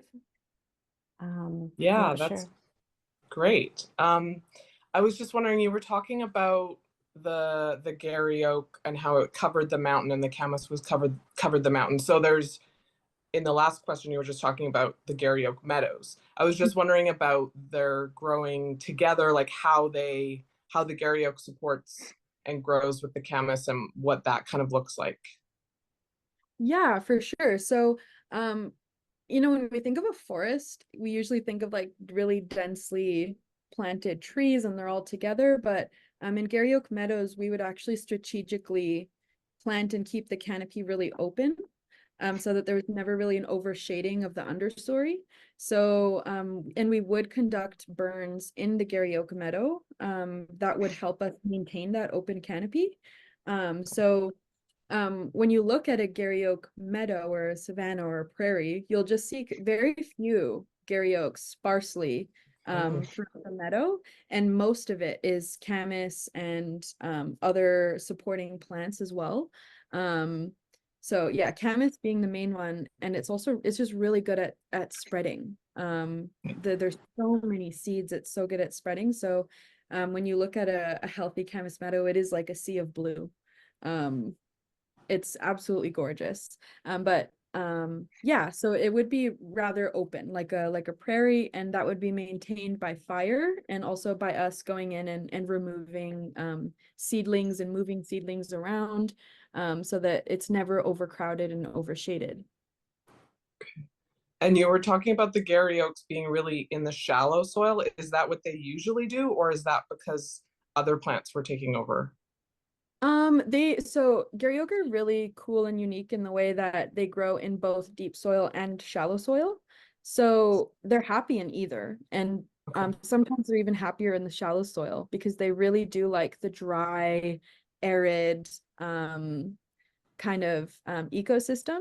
So there's a deep soil ecosystem as well, and in that it's much like our backyard, kind of, where there's a lot of soil available underground.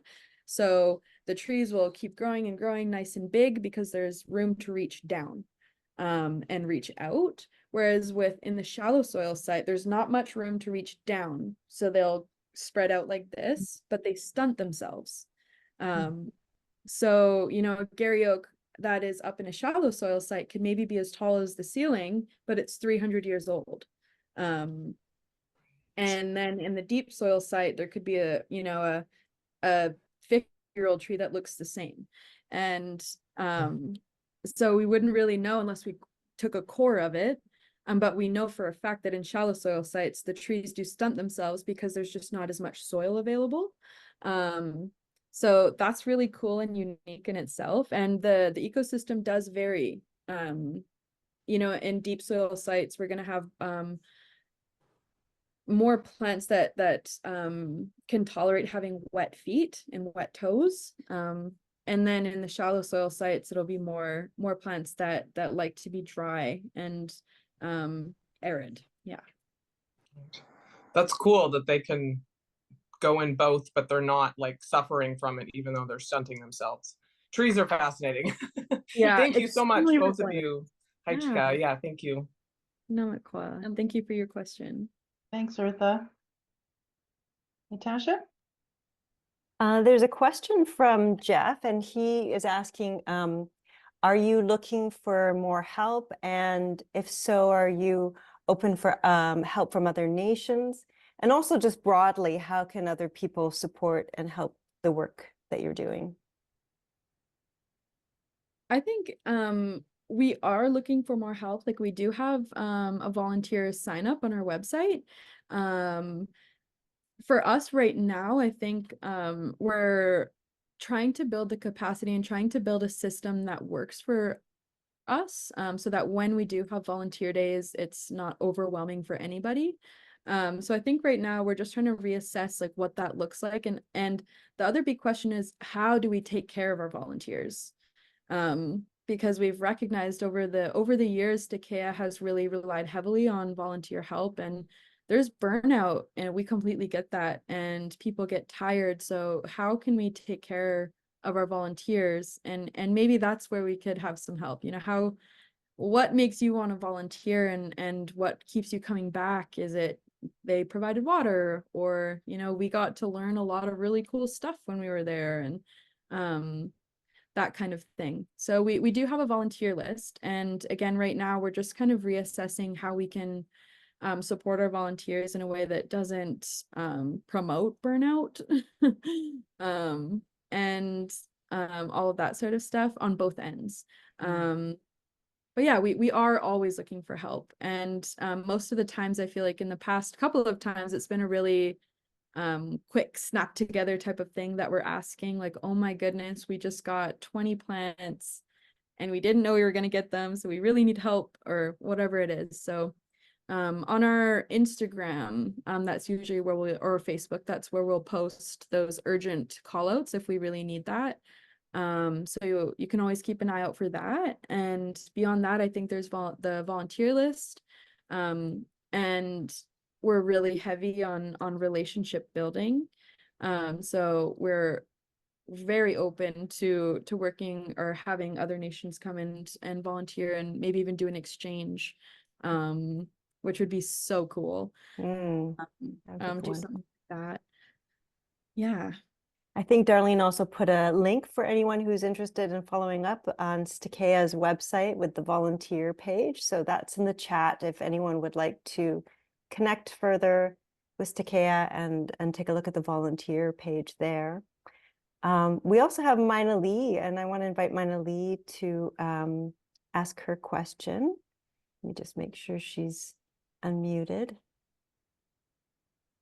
Just a little something about volunteers as well. If you can, when you add yourself to the volunteer list, just give us any area of expertise that you have, or an area where you'd like to work, if you have one.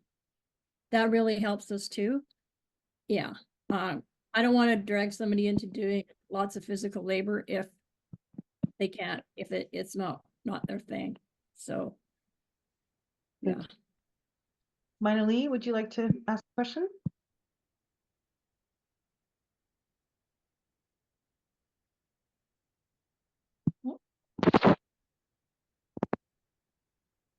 We can't hear you, Mina Lee. I'm not sure if you're trying to say something or. I'm so sorry, Mina Lee, we can't hear you.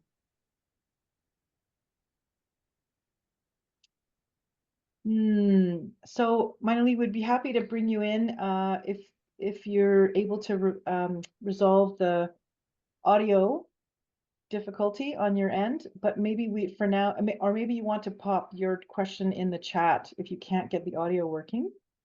Is there anyone else who would like to share something or ask something? If there's a little thing on the bottom there that says reactions, and I believe that's where you'll find the way to raise your hand. You can raise it. There's a little raise. If you click on the little heart at the bottom, it says react, and at the bottom of that it says raise hand, and that will let us know. Oh, Dennis, there you are. Please go ahead. Yeah.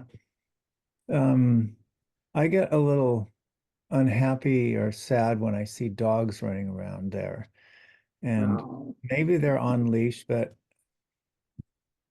I just wonder if there's a vision or a plan. I know that people feel entitled and there'd be a lot of pushback, but I, for one, it just triggers me because I know dogs, aside from it's the Quw'utsun lands, it's also that it's also a natural area and dogs chase stuff. They look for birds' nest and all that other stuff.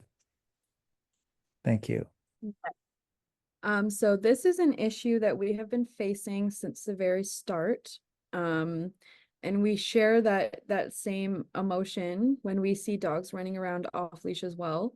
Especially when there is non-biodegradable dog poop bags hanging in trees and all over the ground and areas that we're restoring. And we've had a lot of private conversations with people who frequent the park and just saying, hey, you have to have your dog on leash. Some people are just completely ornery and standoffish and mean and entitled.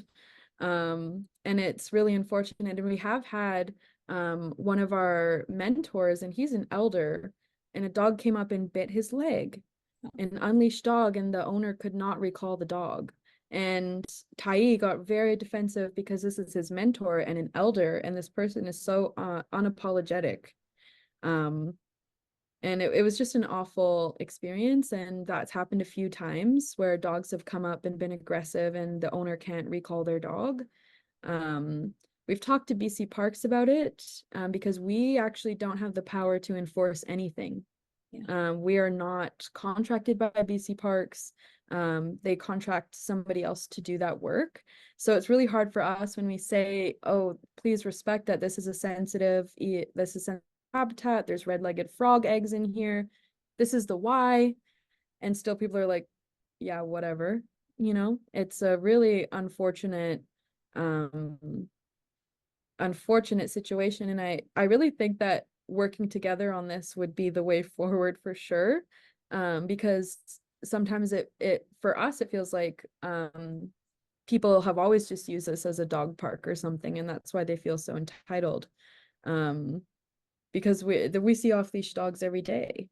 And then there's the problem of the poo in plastic bags, which I'm like, I would have rather you just left the poo, because at least that would degrade in 2 years. And whereas the plastic will not. So I share the same frustration about that situation, and I do hope that we can work together. And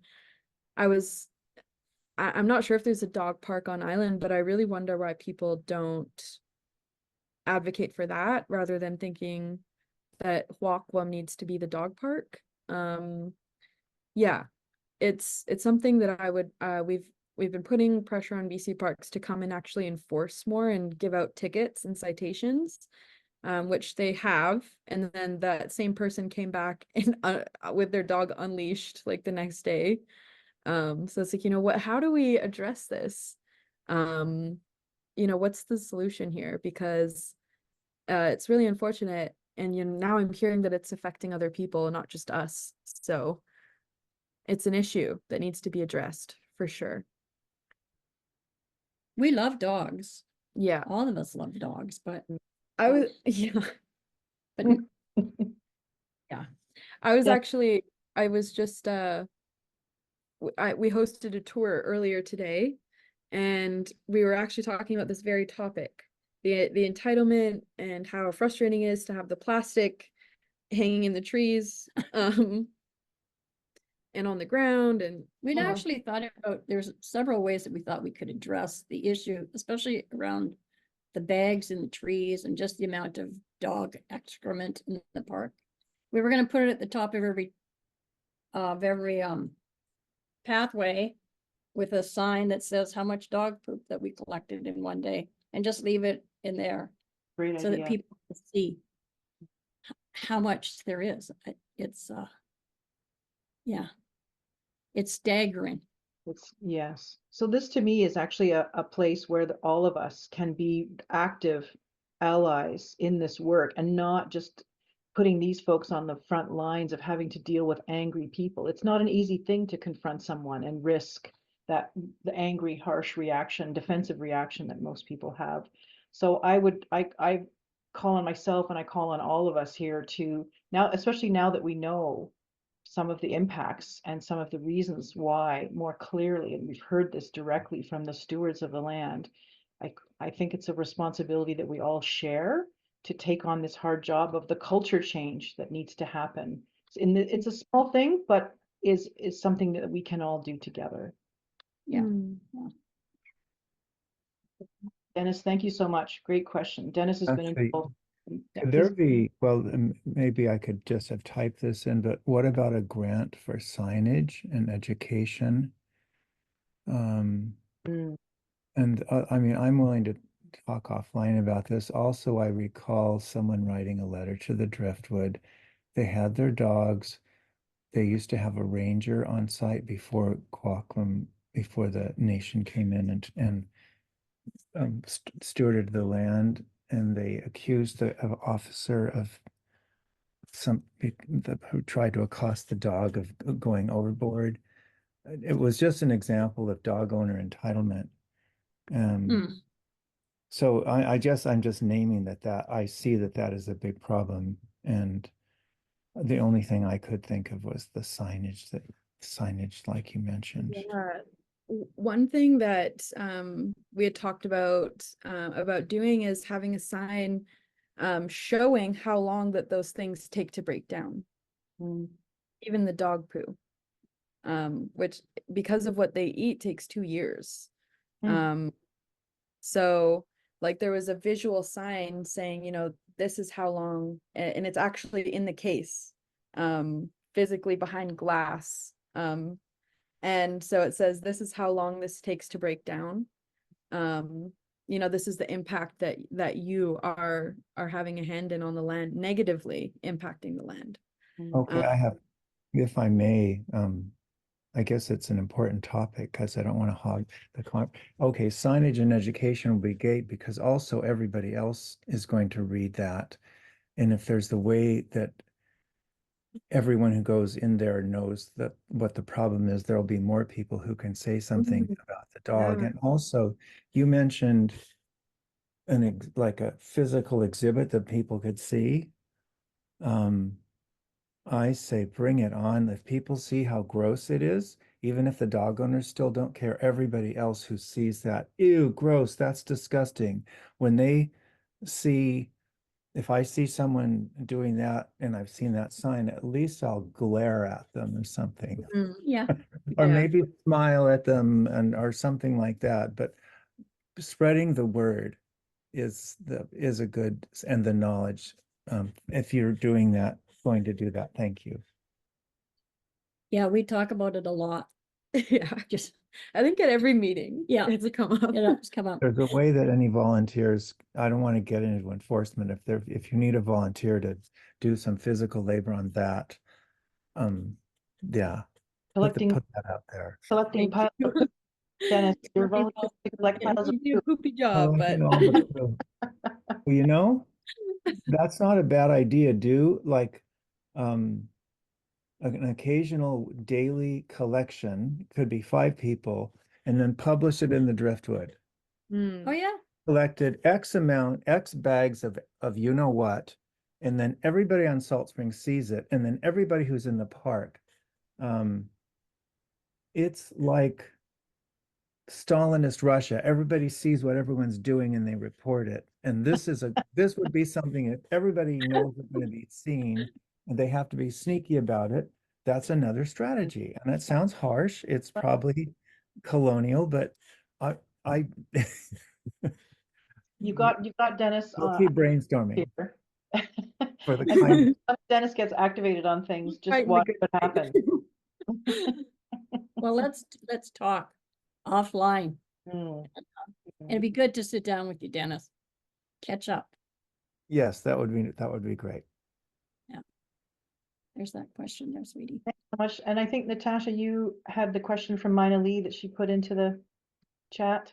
Yeah, Mina Lee was asking, she was having some technical difficulties, but she's asked about the ducks and if there was, how they were cooked and would you eat them now? I would eat them every day if I could. Yeah. They're so good. Yeah, duck is Oh. really good. And how they would be cooked is they'd get split open and they'd be put over top of a fire, like a slow burning fire that smoked them more than cooked them. And then oftentimes too, they would just like cut away strips of the meat and smoke it along with all of the other things that we were smoking that came out of that bay. So, you know, clams, oysters, all of that stuff was smoked. And so we had racks that we set them over a fire on and just kept a slow burning fire that just smoked a lot. Yummy, yummy, yummy. Delicious. Yeah. And Salate, last time we had talked to you, I don't know at that time that you had eaten any of the camas. Have you had a chance since then? I have not. And that's mainly because like in my heart, if I'm gonna go through the process of harvesting and cooking, it's gonna be my elders that are gonna get those bulbs first that are going to go on their plates first. Mhm. So when I do get to that point, it's not going to be me. You'll have to ask grandma how it tastes. So yeah, that's where I'm at with it. In my heart, I can't sustainably or ethically harvest because the population is not at the point where it's sustainable. So yeah, I work a lot on the restoration aspect of it and building it up to be able to eat it, but I know that when that time comes, it's not going to be me that gets the first meal, and I'm so okay with that, more than okay with that, because this work I don't necessarily see as it is for me, but it's also for my grandparents and for my children and grandchildren. I'm really just the start of this, and I know that. So,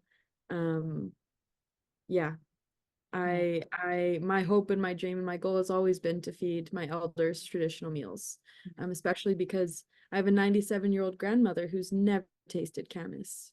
97. Although harvested it. But she's harvested it.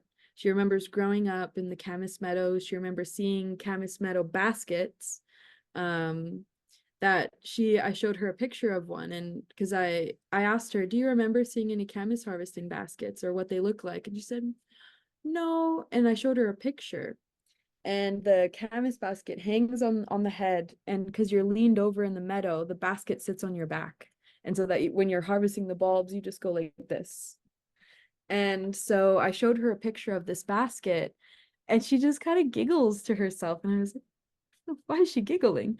And she said, I asked my mom when I was a young girl, Mom, why are they wearing their babies on their heads?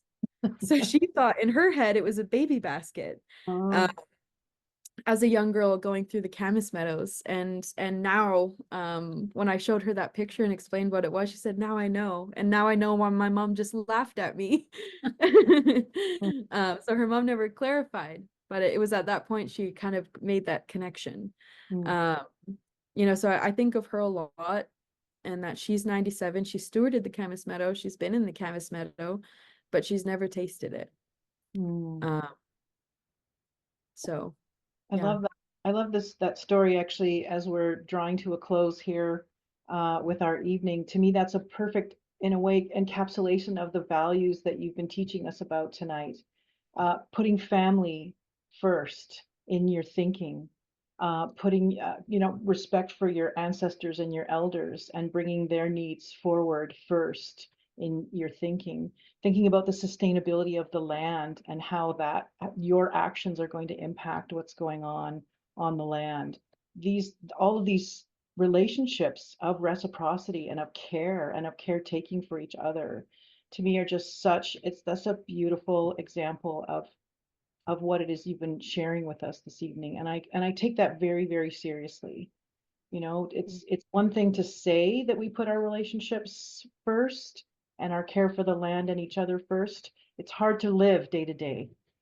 And this colonial culture that we've been raised in doesn't teach us those things. So it's a process of unlearning and relearning things that we know in our hearts and our spirits to be true and the way forward. But I just, the generosity with which you shared yourselves and your history and your stories and your energy with us this evening, to me, is an incredible gift. And I honestly want to thank you just from the bottom of my heart for showing up so intensely, so authentically, and just so generously with these stories and with this teaching and with these sharings. And I would encourage, I know for me, I leave this feeling so inspired and so motivated to keep going in all of this, to keep, especially the frame around today was a little bit about climate change and also about many other things, because climate change isn't just this thing off in the corner, right? It's connected to so many things.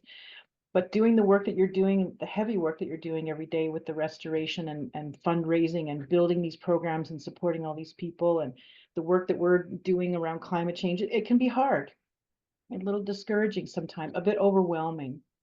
But to hear this to hear you speak and to feel that connection, even through Zoom, feeling the connection with both of you. I just leave with an incredibly full heart. And I just want to thank you so, so much for all of your sharing tonight. Hmm. To you guys too. To all of you. Hi, Xwaaqw'um. Hmm. So as we're Definitely. leaving, I invite us all to once again unmute and to just share your thanks in whatever way works for you. It doesn't matter if it's a cascade. Let us all just be together here in this moment as we're saying goodbye. Aichka, Aichka. Aichka, Zepka. Aichka, Aichka. Aichka. Good night. Into the future with beauty. Yeah. Mhm. And thank you, Darlene, for your words and your holding the space for us all. Yes, indeed. Hmm. Aichka. Aichka. Oh,